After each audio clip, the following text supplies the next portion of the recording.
Hi friends, నేను మీ వినోద్ మౌర్య. ప్రస్తుతం తెలంగాణలో ఏ రాజకీయ నాయకుడు చూసినా, ఏ సామాజిక కార్యకర్త చూసినా బీసీ రిజర్వేషన్ గురించే మాట్లాడుతున్నారు. అసలు బీసీ రిజర్వేషన్ అంటే ఏంటి? రాజ్యాంగంలో బీసీల గురించి, బీసీల రిజర్వేషన్ గురించి ఏం రచించబడింది? ఏ ఆర్టికల్స్లో రాజ్యాంగంలో బీసీ రిజర్వేషన్ గురించి ప్రస్తావించారు? మరియు 9th షెడ్యూల్ అంటే ఏంటి? రాజ్యాంగం కోణంలో ఈ వీడియోలో బీసీల రిజర్వేషన్ గురించి పూర్తిగా తెలుసుకుందాం.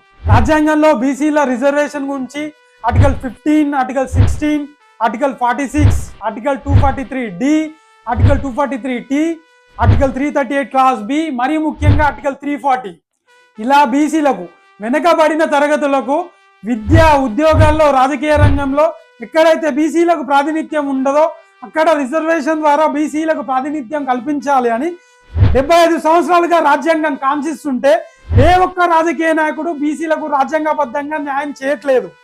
అలాగే ఆర్టికల్ 15, 16 బీసీలకు ప్రభుత్వ విద్యా ఉద్యోగాల్లో సమాన అవకాశాలు ఇవ్వాలని తెలియజేస్తుంది. మరియు ఆర్టికల్ 243D, ఆర్టికల్ 243T స్థానిక సంస్థల్లో బీసీలకు వారి జనాభా దామాషా ప్రకారం రిజర్వేషన్ ద్వారా ప్రాతినిధ్యం కల్పించాలని వివరిస్తుంది.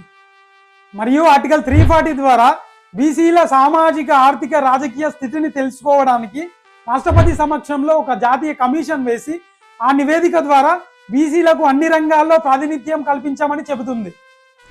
ఆర్టికల్ 340 ద్వారానే కాకా కలేల్కర్ కమిషన్, మండల్ కమిషన్ ఏర్పాటు చేయబడింది.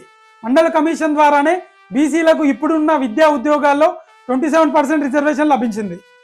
అంబేద్కర్ గారు బీసీల రిజర్వేషన్ కోసం తన కేంద్ర న్యాయశాఖ మంత్రి పదవికి రాజీనామా చేయడం జరిగింది. దాని గురించి పూర్తిగా పార్ట్ 2లో తెలుసుకుందాం ఫ్రెండ్స్.